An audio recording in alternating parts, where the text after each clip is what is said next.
Hello बच्चों, कैसे हैं आप? उम्मीद करती हूँ आप बढ़िया और एकदम मज़े में होंगे। तो आइए आज के अध्याय में एक निबंध पढ़ेंगे और ये निबंध है ओणम त्योहार के बारे में। तो बच्चों, ओणम केरल प्रदेश का प्रमुख त्योहार है। इसे खुशहाली और समृद्धि का प्रतीक माना जाता है। इसे कई दिनों तक विभिन्न रूपों में मनाते हैं। इस त्योहार को कैसे मनाया जाता है, आओ पाठ पढ़कर जाने। तो बच्चे सुबह सुबह नहा धोकर हाथ में टोकरी लिए लाल पीले सफेद फूल तोड़ने के लिए उछलते कूदते बाग बगीचों में निकल पड़े। सूर्योदय होते ही, सूर्य यानी कि सूर्य के उगते ही, सूर्य के आते ही आंगन को गोबर से लीपा, यानी कि आंगन को गोबर से लीपना और फिर आंगन में फूल चक्र बनाना। कैसे बनाना? फूलों से चक्र बनाना। इसी के साथ केरल में ओणम का त्योहार शुरू हो जाता है। ये देखिए कितनी खुशहाली है ओणम के त्योहार में। वर्षा के बादल छटते ही ठंडी ठंडी और तेज हवाएं थम जाती हैं। थम जाती यानी कि रुक जाती हैं ये हवाएं, और केरल का प्राकृतिक सौंदर्य निखर उठता है। चारों तरफ सौंदर्य, खूबसूरती चारों तरफ बिखर जाती है। पूर्व दिशा में सहस्राद्री पर्वत, पर्वत का नाम क्या है? सहस्राद्री पर्वत।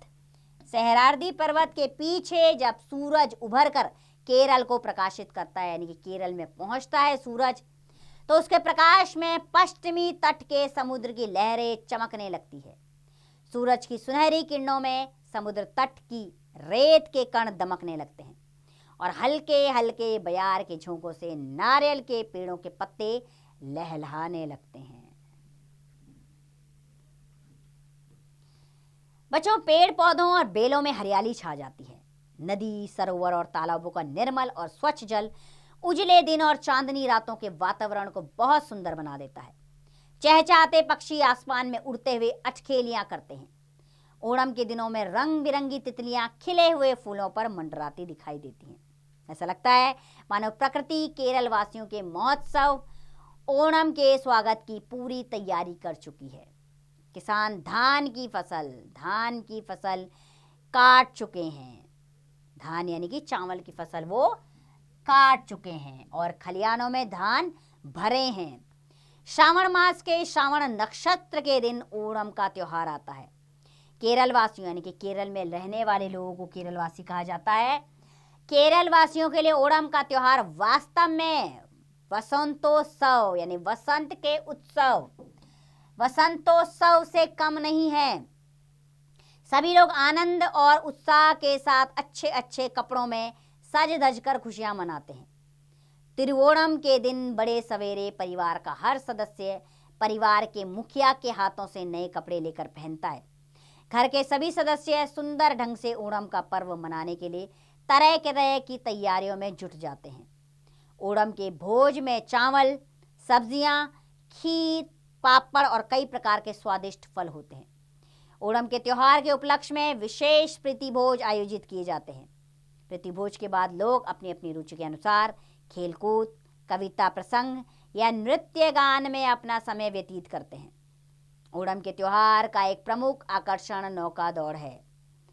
आरामुल्ला नामक स्थान पर नावों की प्रतियोगिता देखने, किसकी प्रतियोगिता? नावों की प्रतियोगिता देखने के लिए हजारों लोग इकट्ठे हो जाते हैं। इकट्ठे होना यानी कि एकजुट हो जाते हैं वो।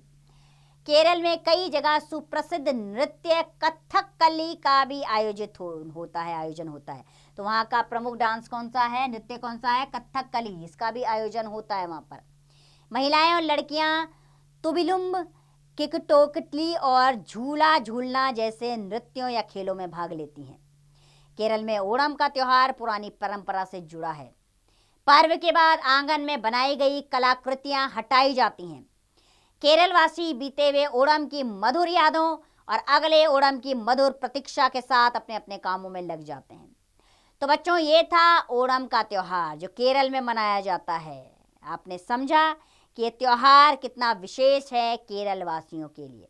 कभी आपको भी केरल में इस समय जाने का मौका मिले तो ज़रूर इस त्योहार को वहाँ मनाइए। देखिए कैसे उत्साह और उमंग का माहौल उस समय केरल में होता है। लोगों की खुशियों का ठिकाना नहीं होता। इस त्योहार को मनाने में सब एकजुट हो जाते हैं और बहुत ही खुशी और उल्लास के साथ सब ओणम का त्यौहार मनाते हैं।